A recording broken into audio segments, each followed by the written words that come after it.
Film की शुरुआत में हमें बर्फीली इलाके में एक लड़की को भागते हुए दिखाया जाता है। इस जगह का नाम नॉर्वे था। वो लड़की अपनी जान बचाकर काफी तेजी से भाग रही थी क्योंकि उसके पीछे ज़ॉम्बीज़ लगे हुए थे। वो लड़की अपनी जान बचाने की बहुत कोशिश करती है लेकिन बच नहीं पाती और वो ज़ॉम्बी उसे पकड़कर काफी बुरी तरीके से मार देते हैं। अब यहाँ से सीन शिफ्ट होता है और हमें एक गाड़ी में कुछ लोगों को दिखाया जाता है जो ये सभी आपस में फ्रेंड होते हैं और वे सभी एक फेस्टिवल में जा रहे थे और ये सभी जिस जगह पर जा रहे थे उस जगह का नाम ऑक्स था और ये जगह पहाड़ों के ठीक पीछे था जहाँ पर वेगार्ड की दोस्त थी और वहीं पर उसका केविन भी मौजूद था। ये सभी दोस्त अपने टाइम स्पेंड करने के लिए वहाँ पर जा रहे थे। अब जिस रास्ते से वे सभी जा रहे थे वो लड़कियां भी ठीक उसी ऑपोजिट रास्ते से पहुंचने वाली थीं। अब जैसे ही वे सभी वहाँ पर यानी ऑनेक्सफोर्ड में प्रवेश करते हैं तो वो अपने अपने गाड़ी को बाहर ही खड़े कर देते हैं क्योंकि इनकी गाड़ी यहाँ से आगे नहीं जा सकती थी। वो इसलिए क्योंकि बर्फ की वजह से आगे इन्हें खतरों का सामना भी करना पड़ सकता है। जिसके बाद वेगार्ड अपने स्नो बाइक पर बैठकर पहले जाता है और ये सभी भी उसके पीछे पीछे चल देते हैं। कुछ देर बाद हमें दिखाया जाता है कि वे सभी उस केबिन में पहुंच चुके होते हैं और यहाँ पर ये सभी बर्फ का काफी मजा भी लेते हैं, बहुत सारी एंजॉय करते हैं। अब रात होती है। लीव नाम की लड़की को वहाँ पर किसी की होने की आहट महसूस होती है। वो उस चीज से काफी ज्यादा डर जाती है और भागते हुए उस केबिन में आती है जहाँ सभी लोग मौजूद थे। लिव अपने फ्रेंड से कहने लगती है कि उसे बाहर कुछ दिखाई दिया है लेकिन वे सभी उसकी बातों पर बिल्कुल भी यकीन नहीं करते। लेकिन फिर भी वो वहाँ पर जाकर देखते हैं कि आखिर क्या है लेकिन उन्हें कुछ भी नजर नहीं आती। लेकिन तभी उसी समय एक अनजान आदमी आता है और उनसे एक कप कॉफी मांगने लगता है। जिसके बाद वो आदमी उनकी कॉफी पीने के साथ साथ उनका बियर भी उठाकर पीने लग जाता है। वो ऐसा ट्रीट करने लगता है कि जैसे कि यह उसी का घर है और वो उसी घर की मालिक हो। कि तभी यह आदमी इस जगह की डार्क पास्ट के बारे में विस्तार से बताने लगता है। वो बताता है कि जब सेकंड वर्ल्ड वॉर पेश आई थी तब कुछ नाजिश ने उस जगह पर कब्जा कर लिया था। उस जगह के इंचार्ज का नाम कर्नल हर्जोग था। नाजिश के लोग वहाँ के रहने वाले लोगों को जीना हराम कर दिया था। जिसके बाद वे लोग अपना असर दिखाने लगे लेकिन जब उन्हें महसूस होने लगा कि अब ये सभी हार जाएंगे तो वहाँ से भाग गए और उन्होंने वहाँ के लोगों पर काफी मुश्किल हालात पैदा किया और वे लोग काफी गुस्से में आकर उनको पकड़कर मार डाला और उनकी जो सोल्जर्स थी वो भी वहाँ से भाग गयी और उसका कप्तान भी वहाँ से भाग निकला था। लेकिन वहाँ पर इतना ज्यादा सर्दी थी कि वो भी वहाँ पर मर गया। वो कहता है कि मुझे यकीन है कि आज भी यहाँ इस जगह पर बहुत सी एविल पावर्स मौजूद है और मैं चाहता हूँ कि वो कभी भी ना जागें। इस बात को सुनकर उन सभी दोस्तों में से जिसका नाम रॉय होता है वो उस आदमी पर हंसने लगता है और उसका मजाक बनाने लगता है। वो कहता है कि हम इन बातों पर बिल्कुल भी विश्वास नहीं करते क्योंकि हम मेडिकल स्टूडेंट्स हैं और साथ में वो यह भी कहता है कि हम नहीं जानना चाहते कि उन एविल या उस पावर्स को खत्म करने का क्या इलाज है। यह बात सुनते ही वो आया हुआ आदमी उसके गले को पकड़ लेता है और कहता है कि जब तुम्हारे शरीर से ऑर्गन्स को बाहर निकाल दिया जाएगा तो क्या इसका इलाज है तुम्हारे पास और तब उस हालत में क्या करोगे। वो उन लोगों को वार्निंग देते हुए वहाँ से चला जाता है। कुछ दूर जाकर वो अपना टेंट लगाता है और खाना खाने लगता है कि तभी उसे कुछ आवाजें सुनाई देते हैं। यह सुनकर वो बाहर निकलकर देखने की कोशिश करता है कि यह किस चीज की आवाज है।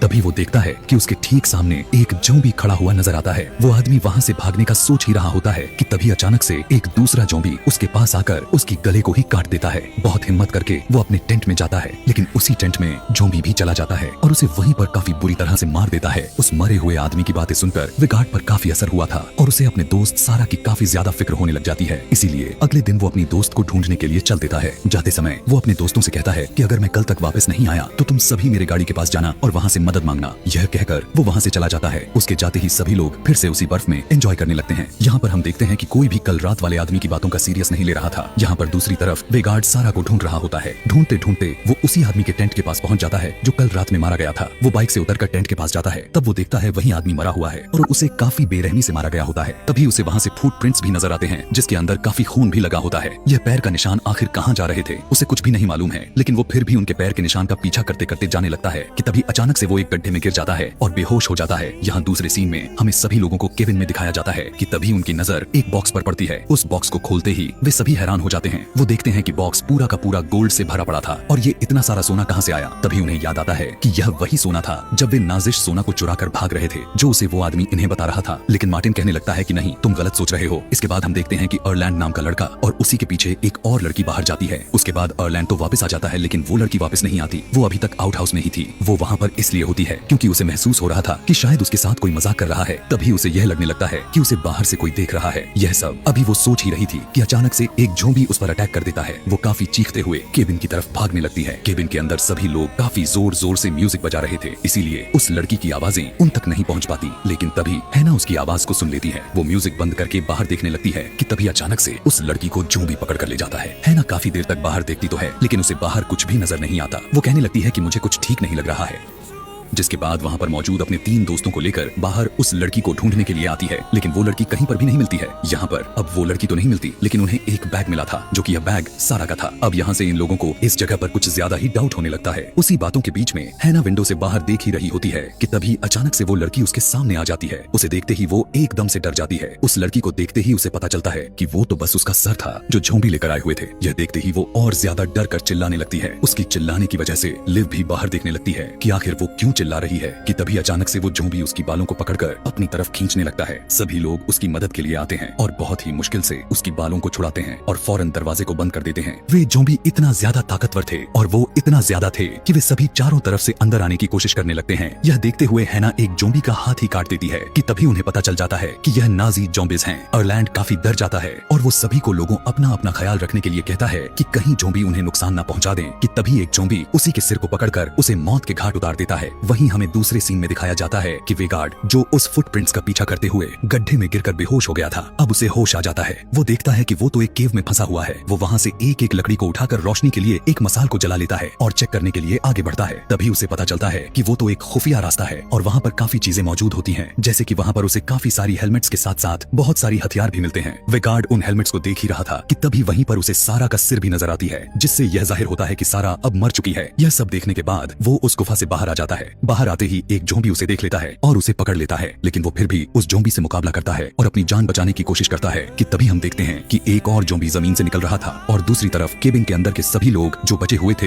वो एक प्लान बनाते हैं। वो कहते हैं कि 2 लोग ज़ॉम्बी को अपनी बातों में लगाएंगे, मतलब कि उनका ध्यान इधर उधर भटकाएंगे और बाकी के 2 लोग गाड़ी से मदद लेकर आएंगे। यहाँ पर हम देखते हैं कि मार्टिन और रॉय उन ज़ॉम्बी का ध्यान भटकाने लगते हैं और दूसरी तरफ हैना और लिव उस कार की तरफ भागने लगती है। भागते समय वो दोनों अपना रास्ता ही भटक जाती है कि तभी वहाँ पर ज़ॉम्बीज आ जाते हैं। यहाँ पर वेगार्ड जो उन ज़ॉम्बीज से लड़ रहा था वो उन दोनों ज़ॉम्बीज को मारने लगता है और काफी पहाड़ों के ऊंचाइयों से दोनों नीचे गिरकर लटक जाते हैं कि तभी वो लटका हुआ ज़ॉम्बी वेगार्ड के गर्दन पर काट लेता है, लेकिन फिर भी वो अपना जान बचाते हुए उस ज़ॉम्बी को नीचे खाई में फेंक देता है और रस्सी के सहारे अपनी जान को बचाने की कोशिश करता है। और दूसरी तरफ हैना और लिव उन ज़ॉम्बीज का मुकाबला कर रही थी, लेकिन यहाँ पर हम देखते हैं कि ये दोनों अलग हो जाते हैं। एक ज़ॉम्बी लिव के पीछे पड़ जाता है और उसे पकड़कर उसकी बॉडी को चीर फाड़ देता है, लेकिन वो मरने से पहले एक इलेक्ट्रिक शॉक को पकड़कर उन सभी ज़ॉम्बीज के साथ ही अपने आप को ही उड़ा देती है। यह देखकर ज़ॉम्बीज का कैप्टन कर्नल हर्जोग भी वहाँ पर आ जाता है। हैना पहाड़ों के टॉप पर खड़ी होती है और वो देखने लगती है कि मदद कहाँ से ली जाएगी, लेकिन जब उसे कुछ भी समझ में ही नहीं आता तो वो उस जगह की बर्फ को ही तोड़ना शुरू कर देती है।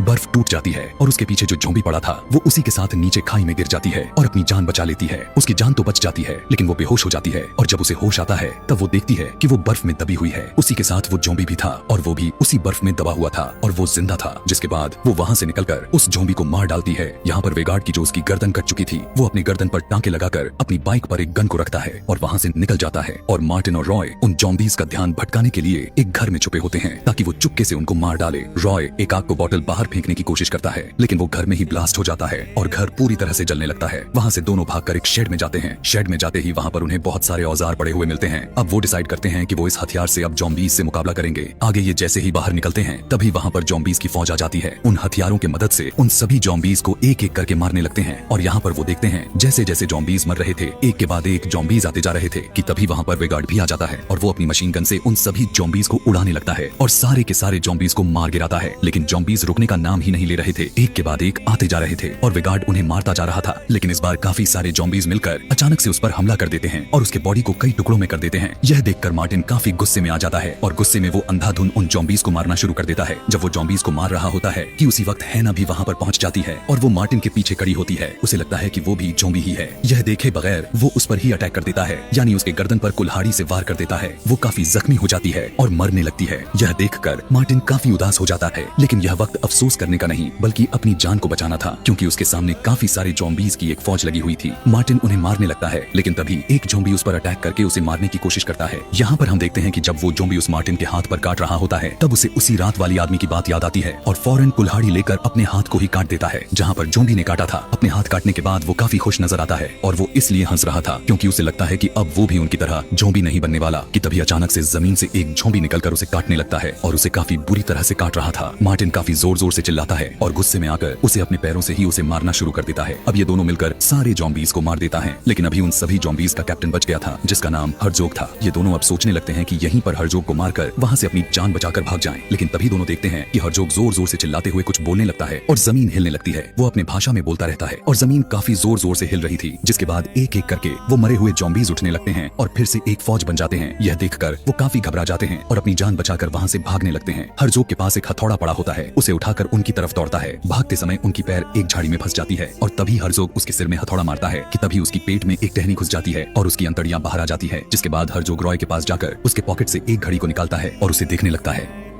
यह देखकर रॉय वहां से भागकर उसी केबिन पर आ जाता है जहां पर वो रह रहे होते हैं। रॉय देखता है कि केबिन पूरी तरह से जलकर राख बन चुकी है। वहां पर जाकर वो उसी बॉक्स को उठाता है जिसमें गोल्ड था। तभी वहां पर हर्जोग भी अपनी फौज के साथ आ जाता है। रॉय उस गोल्ड की बॉक्स को जॉम्बीज के कैप्टन यानी हर्जोग को पकड़ा देता है। यह देखकर हर्जोग को काफी सुकून मिलता है। यह देखते हुए रॉय अपनी जान बचाकर वहां से भागने लगता है। भागते हुए वो अपने कार के पास आ जाता है। गाड़ी को खोलकर वो अंदर बैठ जाता है। अभी वो गाड़ी को स्टार्ट कर ही रहा होता है कि तभी उसकी जेब से वही वाला कॉइन जो हैना ने चोरी से डाला था वो नीचे गिर जाती है कि तभी उसके सामने हर्जोग भी आ जाता है। यह देखकर वो उसे मारने के लिए उसकी कार का शीशा तोड़ने लगता है और यहीं पर यह कहानी खत्म हो जाती है।